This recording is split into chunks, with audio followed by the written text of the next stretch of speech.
दोस्तों नमस्कार। आज फिर मैं हाजिर हूँ एक और सच्ची घटना के साथ। दोस्तों आज की जो सच्ची घटना है वो हमारे उत्तर प्रदेश की राजधानी लखनऊ का एक इलाका लगता है मलिहाबाद। मलिहाबाद रेलवे स्टेशन पर रेलवे के कर्मचारी को एक रेलवे ट्रैक पर डेड बॉडी पड़ी मिलती है। कर्मचारी डेड बॉडी को देखकर चौंक जाता है और तुरंत पास के थाने में इस बात की जानकारी देता है। तो तुरंत घटना स्थल पर पुलिस पहुंच जाती है और पुलिस उस डेड बॉडी को अपनी अंडर कस्टडी में करके खोजबीन शुरू कर देती है। पुलिस को उस डेड बॉडी के ऊपर गले पर धारदार हथियार से वार किया हुआ मिलता है। तो पुलिस उस डेड बॉडी की खोजबीन शुरू करती है। तो पुलिस को पता लगता है कि ये डेड बॉडी किसी लड़की की होती है जिसका नाम नूरी है और उसके पिता का नाम असलम होता है।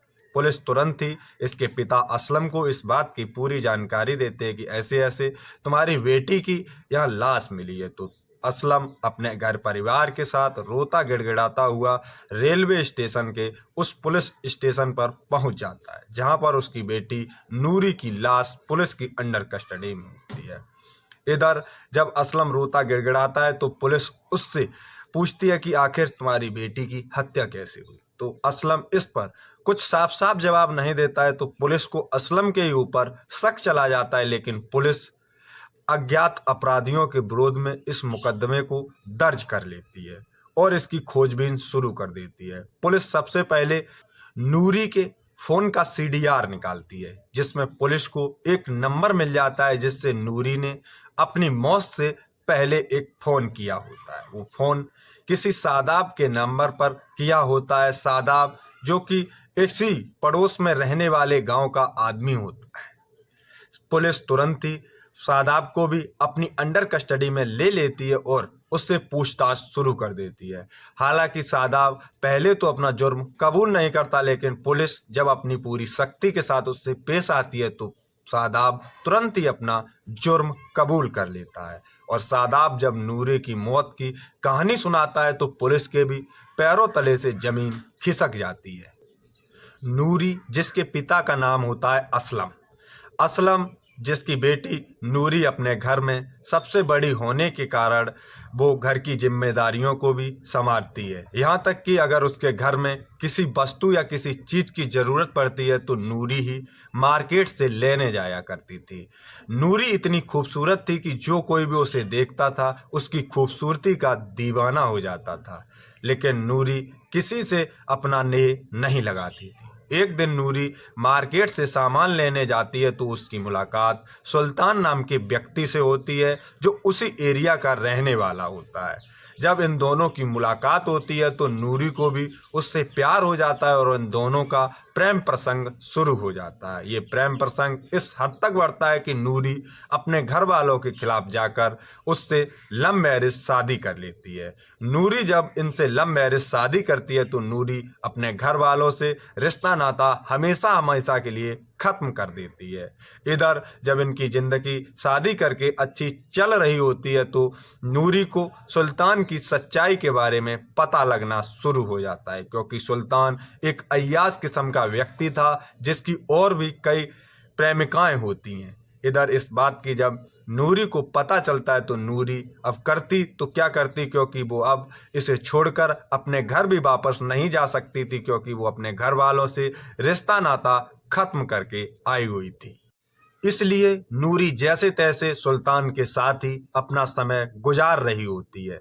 इधर सुल्तान की एक बहन होती है जिसका नाम होता है गुलबानो।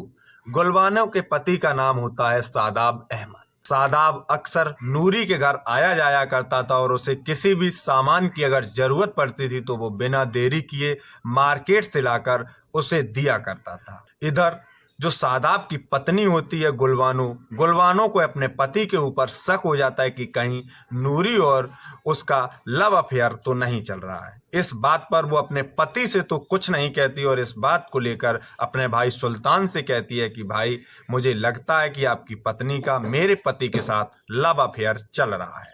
तो वो इस बात को तुरंत ही अपने जीजा यानी शादाब से फ़ोन करता है और अपने घर आने जाने के लिए मना कर देता है।